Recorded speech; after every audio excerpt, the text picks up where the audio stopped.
This channel does not promote any violent, harmful, or illegal activities. All content provided by this channel is meant for an educational purpose only. আরে কম দে কিন্তু খাঁটি দে। MDH Kashmiri লাল লঙ্কার গুঁড়ো। সব থেকে বড় খবর আমাদের নজর রাখতেই হবে। মুর্শিদাবাদের হিংসায় মদত ছিল স্থানীয় তৃণমূল নেতৃত্বের, ইন্ধন ছিল স্থানীয় তৃণমূল নেতাদের। তৃণমূল নেতা মেহবুব আলমের নেতৃত্বে হামলা চালিয়েছিল দুষ্কৃতীরা।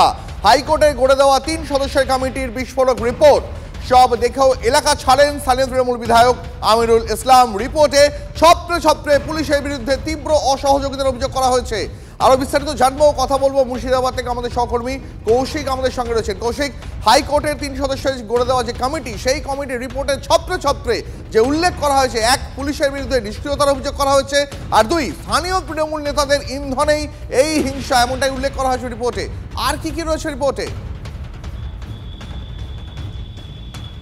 দেখো, শুধুমাত্র যে তাদের ইন্ধনে হয়েছে এমনটা নয়, তাদের উপস্থিতিতে হয়েছে সেটাও কিন্তু স্পষ্ট হয়েছে সেই রিপোর্টে। এবং সেখানে মেহবুব আলমের উপস্থিতিতে বেতবোনা এলাকায় 113টি বাড়ি ভাঙচুর, লুটপাট এবং আগুন ধরিয়ে দেওয়ার ঘটনা ঘটেছে।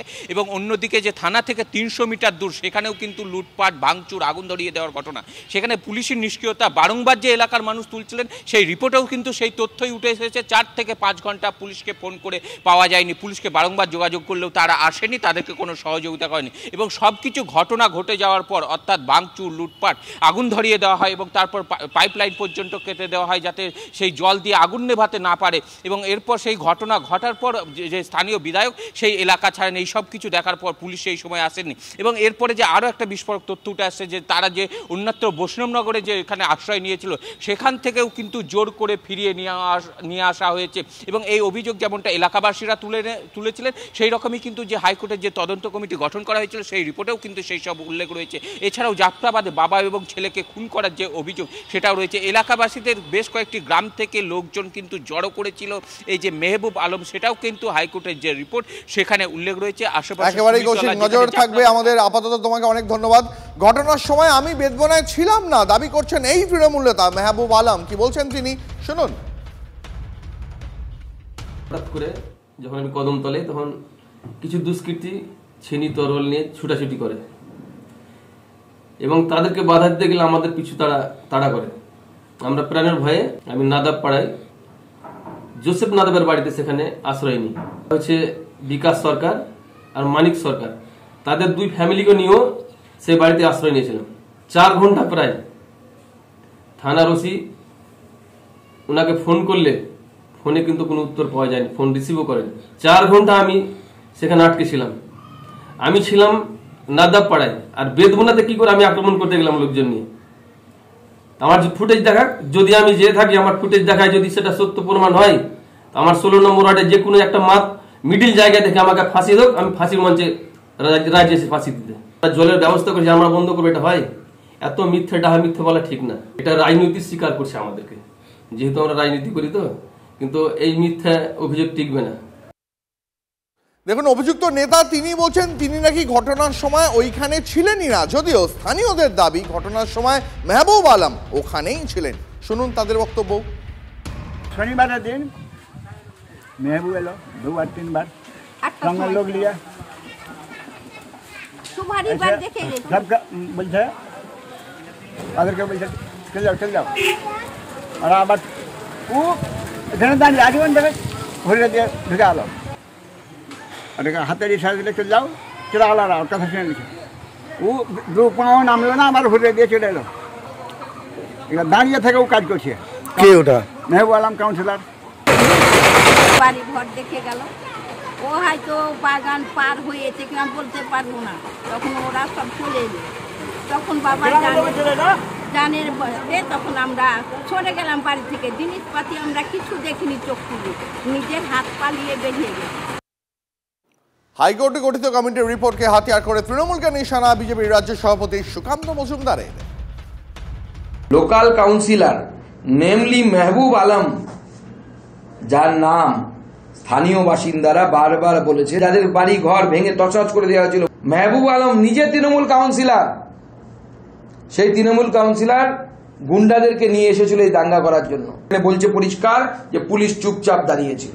এমএলএ উপস্থিত ছিল শুক্রবারে, সে দেখেছে যে ভ্যান্ডালিজম হচ্ছে, অর্থাৎ বাড়িঘর ভেঙে দেওয়া হচ্ছে। বিধায়ক তারা বাঁচানোর চেষ্টা করেন। তাই তৃণমূল কংগ্রেসকে যে সমস্ত হিন্দুরা ভোট দেন তাদের কাছে আমি পরিষ্কার বলছি, আমি পরিষ্কার প্রশ্ন করতে চাই তাদের কাছে, আগামী দিনে যখন আপনার বাড়ি ভাঙা হবে, সেটা বালুরঘাট হোক বা বসিরহাট হোক, তখন কি তৃণমূল কংগ্রেসের পুলিশ বাঁচাতে আসবে, না জগন্নাথ মন্দিরের মিছিল যারা করেছে তারা বাঁচাতে আসবে? মুর্শিদাবাদের হিংসায় মুখ্যমন্ত্রীর বহিরাগত তথ্য খারিজ, হাইকোর্টের তদন্ত কমিটির রিপোর্টকে হাতিয়ার করে আক্রমণে সুকান্ত মজুমদার, স্থানীয়রাই মুখ ঢেকে হামলা চালায়। উল্লেখ করা হয়েছে রিপোর্টে রাজ্যবাসীকে মুখ্যমন্ত্রী মিথ্যা বলেছেন, সেটা প্রমাণিত। মুখ্যমন্ত্রী দুষ্কৃতীদের বাঁচানোর চেষ্টা করেছেন, আক্রমণ বিজেপির রাজ্য সভাপতির।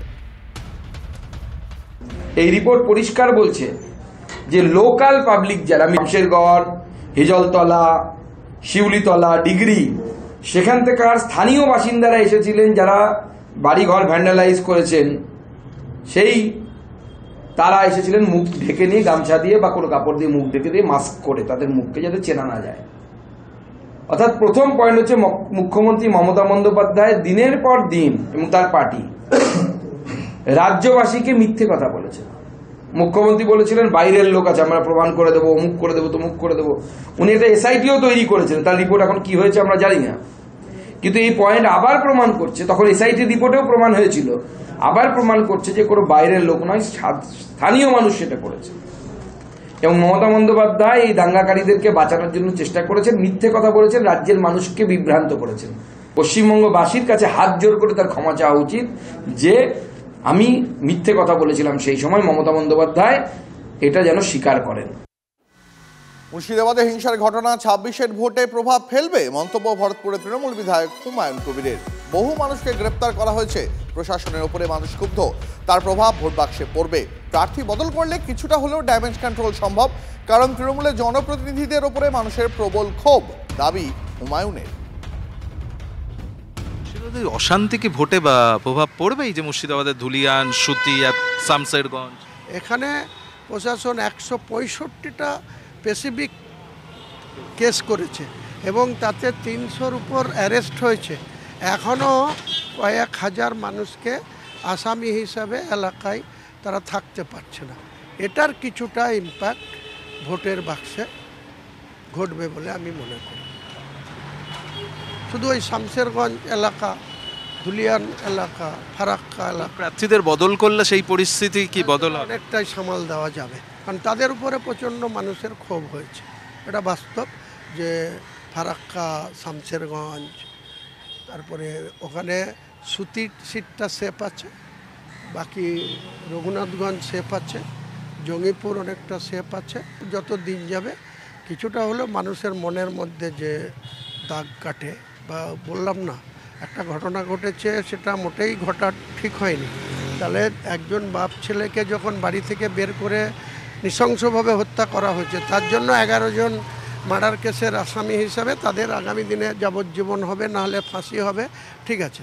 কিন্তু লুটতারাজ, ভাঙচুর, অবরোধ করার জন্য 300 লোক জেল খাটছে, আরও 3000-4000 আসামি হিসাবে তাদের স্বাভাবিক কাজকর্ম ব্যাহত করে বাড়িতে ঘুমাতে পারছে না। এর ইফেক্ট তো একটা। বাহ, এবার হয়েছে স্বাদ। হ্যাঁ, অপূর্ব স্বাদ। এমডিএচ এর চাঙ্কি চাট মশলা, জীবনে আসল স্বাদ জাগলো। আসল মশলা, এমডিএচ।